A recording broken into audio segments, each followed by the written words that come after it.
When stars over 100 times heavier than our sun explode, they make a supernova explosion so big that scientists call them hypernovas.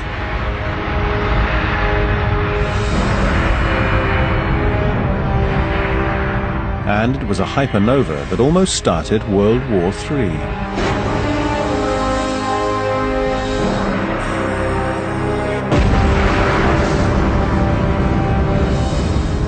In 1963, the US and Soviet Union agreed to ban the testing of nuclear weapons.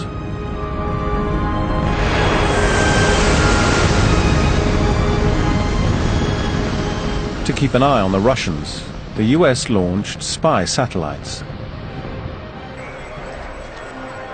When they heard this sound coming from deep space, they suspected the worst.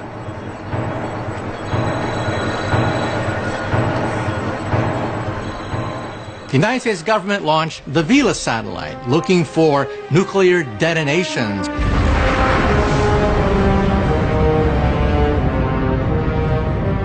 And then, looking in outer space, they saw these monster explosions take place.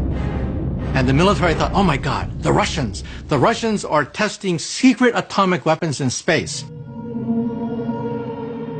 But these weren't secret atomic bomb tests, and the Russians had nothing to do with them.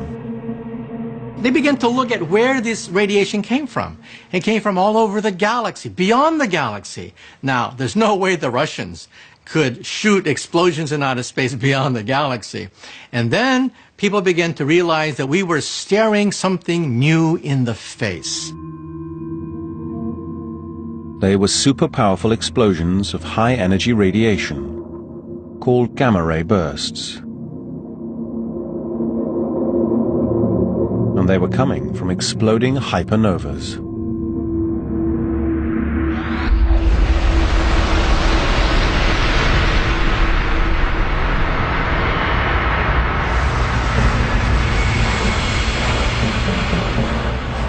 During a normal supernova explosion, gravity crushes a star's core into a neutron star. But during a hypernova explosion, the giant star is so much bigger that gravity crushes the core into something much stranger. A black hole. And the black hole immediately begins to devour the dying star around it. The rest of the star can't all go in that little bitty hole in the middle. It starts to swirl around and it forms an accretion disk, which is feeding the black hole at about 1 million Earth masses a second. And so, as you might imagine, something dramatic is going to happen here. 1 million Earth masses a second is too much for the black hole to consume all at once.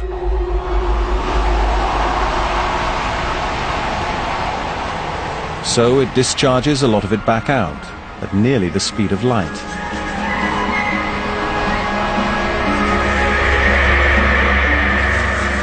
This creates two beams of pure energy, blasting their way out of the black hole. It takes it about 8 seconds to bore through the star, keeping a very tight focus, and erupt from the surface. Now, if we're standing in the opening of this jet, we'll see a gamma ray burst. The gamma rays produced from the black hole tear through the outer layers of the star and into